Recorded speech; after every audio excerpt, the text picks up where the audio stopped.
One of the biggest things that can really transform your baby's sleep and their development is learning some physical skills like rolling and things like that. And I'm going to talk to you today about how important it is and how you can help your baby learn these things. Stay tuned.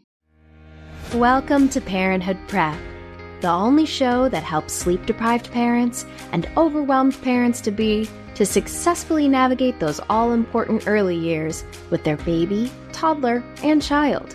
If you're ready to provide the best care for your newborn, manage those toddler tantrums, and grow with your child, you're in the right place. Now, here's your host, baby and parenting expert, Devin Clement. Hello, and welcome back to Parenthood Prep. I have been doing a lot of sleep training babies recently, which I love doing. And something that's so fun for me is watching them learn these new skills. It's almost like you can see inside their brains and you see all these new neural pathways forming and these new connections and just these new realizations like coming over their face like, wow, I can do this. I can figure out how to get to sleep. And hey, you know what? I like sleep. Sleep is great. This is awesome. And it's so cool to see. And it's one of the things I think that they just learn so quickly. Like, teaching a kid how to read takes some time. You're learning different aspects of things. Teaching them different skills are these slower periods, but teaching them how to fall asleep on their own can be so quick. And it's just such an exciting change to see. And one of the big things that I have known throughout my career that is so important and so helpful for sleep for your baby is comfort. They have to feel comfortable. And with sleep safety, which of course is paramount, they are not that comfortable. Like laying flat on their back with no ability to move around, especially early on when they've been like curled up in somebody's tummy for 9 months or however long, is not comfortable for them. So the reason your kiddo will only nap on your body is because that's where they feel the most comfortable. And a big part of helping them learn how to sleep is helping them learn how to get themselves comfortable. And what that can mean if your baby is a little bit older in that like 4, 5, 6 month range, we're out of the swaddle because the swaddle is used to help them feel comfortable when they're newborns to sort of recreate that womb environment. But one of the things that really helps them get comfortable is rolling over. They want to be on their side or on their tummy most of the time. It's pretty rare that I meet a baby that's consistently rolling that chooses to sleep on their back. It does happen sometimes. I personally don't sleep flat on my back. I don't know if you do. And when I'm in a situation where I have to fall asleep that way, example, at yoga class or while getting my eyelashes done, yes, I do fall asleep in both of those situations. And I'm flat on my back. I keep waking myself up because like my mouth hangs open, I'm snoring. So it is a safe position. We absolutely want to do it. We want to always put babies down on their back. But once they are big enough and they can learn how to roll over, it is such a game changer for their sleep. And I've worked with a few parents who have, an older baby that's rolling by themselves. And because they're so worried about them sleeping on their tummy, they go in and flip them back over. And all that does is wake them up and stress them out. So you want to help them cultivate this skill. There's not a pediatrician in the world who will tell you that if your baby is rolling on their own, that you are expected to sit by their side and flip them back to their back every single time. Once they have the strength and the capability to roll themselves over, they are much, much safer in whatever position they get themselves into. So that's where we want them to have that ability. We want them to develop their strength and develop their motor skills so that they are able to roll themselves into a position that they feel comfortable. So how do we do that? Well, a big part of it is just giving them the space to learn, whether that's in the crib. With sleep training, we want to put them down awake. They're going to spend some time trying to figure out how to do it. They might get halfway over and flop back. They might get to their side and decide they're comfortable there and not go over the rest of the way. They might roll into a position, seem super comfortable, and then push themselves out of it and start crying again because they don't know how they got there. That's all part of the learning process. Sometimes the first couple times they do it accidentally. They realize they like it and they start doing it intentionally. I'll never forget, I was sleep training a 6-month-old a few years ago, and he was, placed on his back and was doing this thing that I call turtling, where he was just flailing his arms and legs, crying, flailing, not doing anything to try to help himself. And that's where, after a while of letting them try this independently, I would intervene. And thank God these people had quite a big house, because I was downstairs watching him on the monitor. And I see him turtling. He's just flailing with his arms and legs. I'm like, okay, well, this kid isn't figuring it out. I have to do something. I have to pick him up. I have to help him. And by the time I got up the stairs to his room, he had figured out how to flip himself over, wiggled his butt in the air, grabbed his pacifier, and was practically asleep. And that's all it took, was that second where he decided, okay, I'm not just going to scream and flail. I'm going to actually try this. Rolled over, butt in the air, put that pacifier in his mouth, and he was happy as a clam. And he went from a turtle to a clam and he fell asleep. And it was so great to see. Now, sometimes it's actually not that simple. I sleep trained a little girl a few years ago. Again, she was about 5 months and she was rolling. So we put her in the crib on her back and she rolled and rolled and rolled. And then, sometimes we put them down awake and they play for a while, or they're quiet. They don't necessarily start crying. So we don't have to think about when and how or if we're going to intervene. But she, rolled and rolled, and then she seemed totally content. And then she started crying, and she was crying and crying, and she had stopped rolling. And I was like, huh. And after a few minutes of that, I was like, this is interesting. And what I realized was that we had set her in the middle of the crib. So her body was long ways, sort of parallel to the longer side of the crib. And she had rolled herself all the way to the edge, but she wasn't rolling back. And I was like, she's 5 months. Maybe she was even 4.5. She's on the younger side. Maybe she can't roll herself the other direction. And that's why she got up against the side of the crib and got stuck. And now she's uncomfortable. So I went in and I took her just very quickly. I didn't make a big deal about it, but I just lifted her up and I put her at the short end of the crib so that now her body's parallel to the short end. And I put her all the way to whatever direction she could roll away from. And sure enough, as soon as I moved her, she rolled and rolled and rolled about halfway down the crib, finally found a comfortable position. And then she was totally calm and she fell asleep. So in that case, it was okay, yes, she can roll, but she couldn't do the whole package of being able to roll in both directions.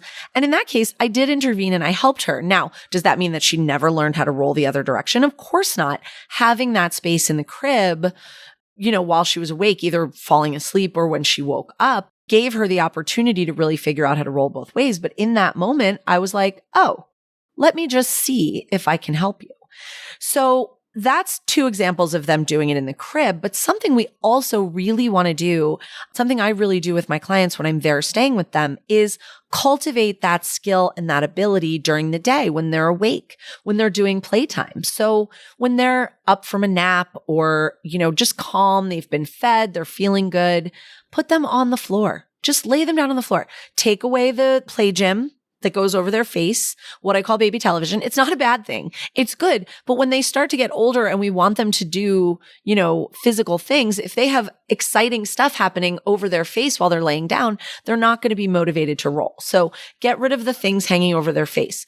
Don't you hang over their face. You get to their side, put some toys, some interesting things around to the side, maybe a book or a black and white photo or a black and white card or some toys, like I said, whatever, and help them see that those things are there and get motivated. It's honestly not to scare you, but there is an epidemic of kids in this country with flat heads, having to have helmets, torticollis, which means they can't move their neck properly. Their neck muscles get overly tight.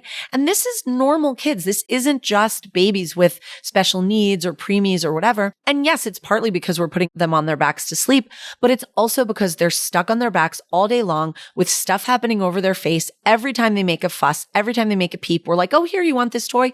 You want this? Or we move them to a chair. We sit them in front of the television.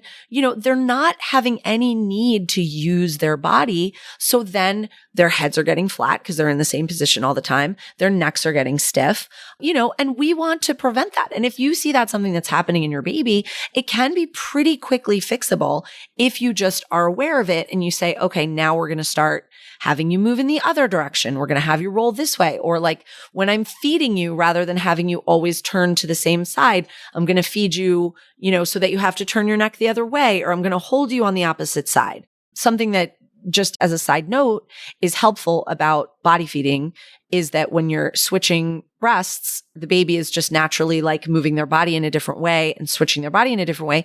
But when we bottle feed, we tend to hold the baby with the same hand and use our dominant hand to bottle feed. Does that mean we shouldn't bottle feed? Of course not. Absolutely bottle feed. I love it. But you want to work on giving them different positions, maybe hold the bottle a little bit more outward, hold them sitting up, hold them different ways so that they're getting to use these muscles. So when we're just sitting next to them and they're on their play mat and we're just like, oh, here's your toy, here's this, here's that, I'm going to sing songs to you and whatever, they're not getting that frustration that motivates them to move. So you really want to give them opportunities to do that.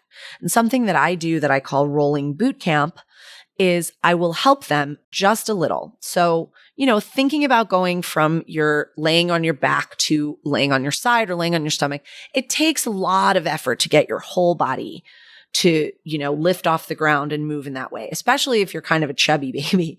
So I will sometimes help them just a little bit. I'll let them like grab my finger, or I'll kind of hold their hand and I'll pull them up to say like a 45-degree angle or even a 90-degree angle, or maybe just a little less than that, and let them do the work of getting the rest of the way over. But it takes patience. I'm not pulling them all the way. I know it's so tempting to do that, but I'm just going to sit there and let them kind of do, holding onto my finger.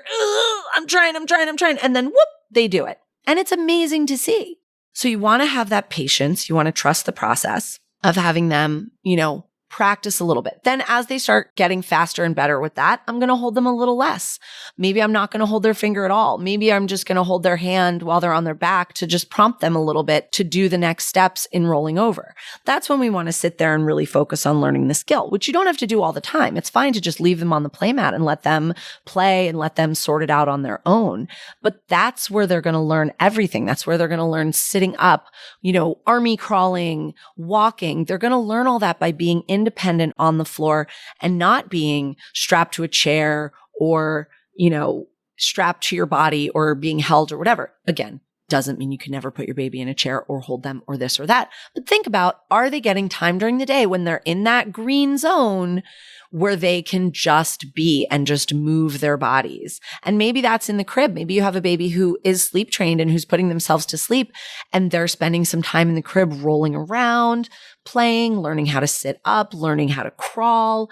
Something that's funny is, a baby who's sleeping while they'll be sleeping through the night, no problem. Then suddenly they start crawling and it's taking them like an hour to fall asleep because they're loving just like crawling around the crib. Or they're waking up in the middle of the night and the parents see them on the monitor just crawling around the crib and they're like, oh, is that okay?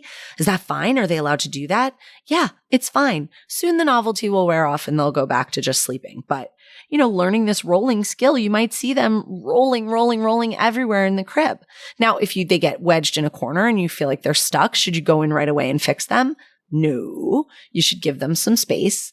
But eventually, you may want to just give them a little bit of assistance, just minimal assistance to get them unstuck. But most of the time, they're able to figure it out for themselves.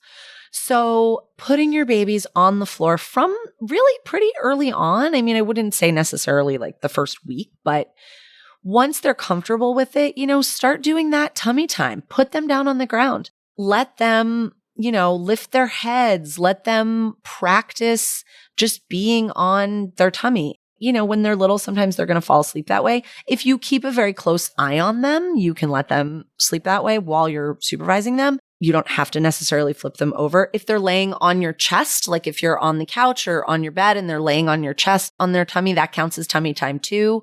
And if they're falling asleep that way, that's fine. But don't have that be the only way they're ever doing that, because we want to give them the space to learn those skills, get a little frustrated. And that's really what it's all about. Now, if they're like redline hysterical screaming because they're hungry and tired and overstimulated and you're trying to get them to roll over, don't do that. Wait till they're in the green zone. but take advantage of those opportunities. Like first thing in the morning, like one of my favorite things to do with a baby is bring them downstairs, get them up, bring them downstairs, take their diaper off, put them on, a burp cloth or a towel in case they pee, let them get some air out time on their butt and do some tummy time and some, playing around on the floor. It's a great opportunity to do that. You don't have to have them be diaper free. I just like it because it lets them air out after being in a kind of wet diaper all night. But, whatever you want to do, it's fine. So yeah, don't be afraid to give your kids a little space to learn how to move their bodies, get that exercise, stretch, move, release things that they have had, tense or trapped and, do it with them. Have them do yoga with you, whatever, or do something else while they're doing that. Have a great day. All right, listen up, folks. We love to joke around, but it's time to get real. And that real talk, it's all about giving your babies the roasting they deserve. Yep, you heard it right. We're calling for an epic baby roast. We want you to drop a voice note on our website and call out your little ones for their adorable crimes. Did your baby spit up on your brand new dress the second you put it on? Or maybe they decided to scream through your sister's wedding vows? We want to hear all the juicy details.